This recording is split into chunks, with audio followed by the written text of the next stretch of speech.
Welcome back, everyone. I'm Jenny Montgomery. I'm Brad Means. Thanks for staying with us. We appreciate it. Coverage you can count on begins tonight with a woman speaking out after a deadly incident at an Augusta personal care home.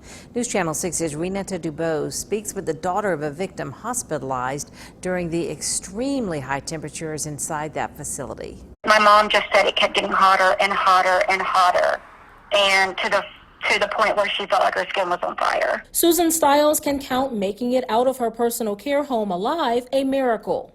She said that her roommate was gasping for breath because it was so hot in the house. My mom said it felt like she was on fire, like she was burning. And she was able to get up during the night and open a window.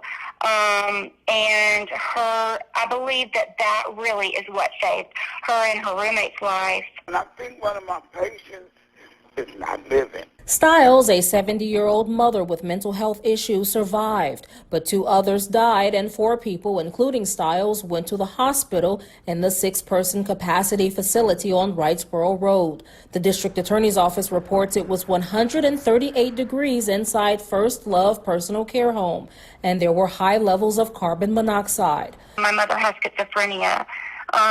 So with her episodes, and we needed to get her on medication, and it was just hard to do that, with us just personally. News Channel 6 uncovered 6 inspection reports in the last 3 years for First Love Personal Care Home.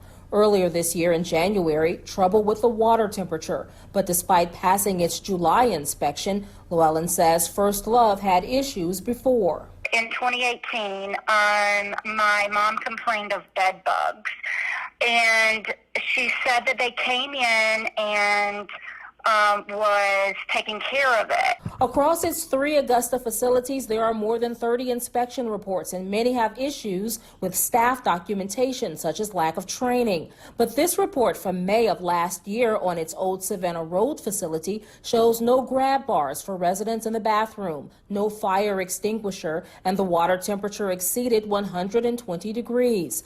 Atlanta attorney Scott Zoller hopes to help Llewellyn with her case.